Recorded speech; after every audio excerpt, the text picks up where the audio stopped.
Dacă ești într-o călătorie de vindecare și ai plecat de la o consultație și te-ai simțit neauzită, neînțeleasă, am venit azi aici să-ți spun că meriți mai mult decât cineva care te tratează doar ca pe un set de simptome. Meriți să fii văzută, meriți să fii ascultată și înțeleasă ca om. În ultimele 2 luni am avut privilegiul să fac biorezonanțe pentru câțiva oameni absolut incredibili, fiecare dintre ei fiind într-o călătorie de vindecare complet diferită. Și în timpul scanărilor de biorezonanță au apărut lucruri diferite. În medie am petrecut cel puțin 2 ore și jumătate cu fiecare persoană în timpul consultației. Am analizat corpul fizic, am interpretat aspecte precum candidă, splină, pancreas, dezechilibri glicemici, paraziți, inimă și orice alte dezechilibri pe care scanarea de biorezonanță le-a evidențiat. Am explorat apoi corpul energetic, cum este energia lor, cum este aura lor. De asemenea, am explorat corpul lor emoțional, ce emoții au purtat cu ei încă din copilăria timpurie și cum se manifestă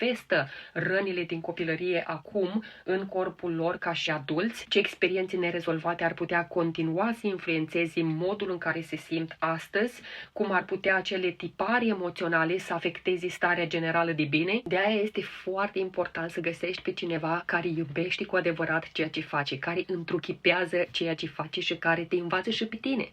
Este dispus să fie acolo pentru tine trup și suflet. Găsește pe cineva care este dispus să-ți spună că lacrimile tale sunt în siguranță, că ești în siguranță, care este dispus să vorbească cu tine holistic despre starea ta emoțională, despre peptide, despre sănătatea intestinului, despre sănătatea sistemului tău nervos, tranzitul intestinal, somnul tău, despre bazele unei alimentații cu suficientă proteină, despre hidratare, despre crearea unui stil de viață care să-ți susțină vindecarea. Pentru că atunci când fiecare persoană din încăperi este dedicată propriei vindecări și este dispusă să-și exploreze mintea și sufletul alături de sănătatea fizică, se întâmplă ceva extraordinar. Începem să punem întrebări mai profunde în loc să gestionăm doar simptomele. O perspectivă care mi-a influențat profund abordarea este noua medicină germanică, unde conflictele emoționale nerezolvate sunt asociate cu simptomele fizice, iar noua medicină germanică ne amintește de ceva foarte important.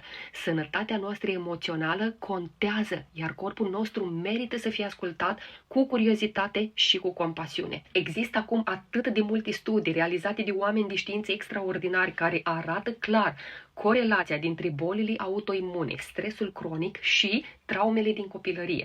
Nu mai poți ignora aceste lucruri, iar dacă o faci, este pentru că tu alegi să o faci. Așadar, dacă ești într-o călătorie de sănătate și cauți pe cineva care îți ascultă corpul în toate aceste moduri, pe cineva care să fie acolo cu adevărat pentru tine, să fie prezent pentru tine, te educă, merge alături de tine, găsești pe cineva cu care rezonezi cu adevărat.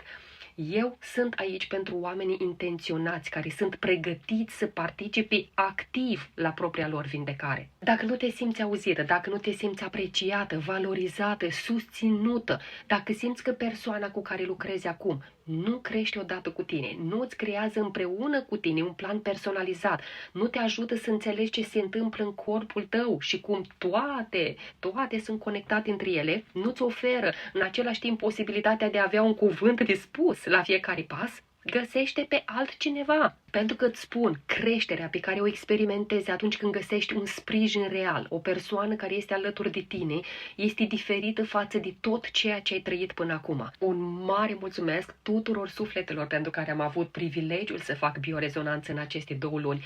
Vă mulțumesc că mi-ați permis să fac asta. Vă mulțumesc că m-ați lăsat să fac parte din călătoria voastră. Sunt atât de onorată și profund recunoscătoare pentru că sunt unul dintre oamenii care merg alături de voi în timp ce vă vindecați. Vă mulțumesc că m-ați ales, vă mulțumesc că ați avut încredere în mine, că mi-ați permis să ascult ceea ce corpul vostru încearcă să comunice, că m-ați lăsat să vă susțin, vă văd, vă ascult, vă aud, vă susțin și sunt onorată să fiu alături de tine în această călătorie. Iar dacă și tu ești pregătită să începi propria ta călătorie de vindecare, ai putea fi următorul suflet pentru care voi avea privilegiul să fac o scanare cu biorezonanța SCIO și să-ți fiu alături.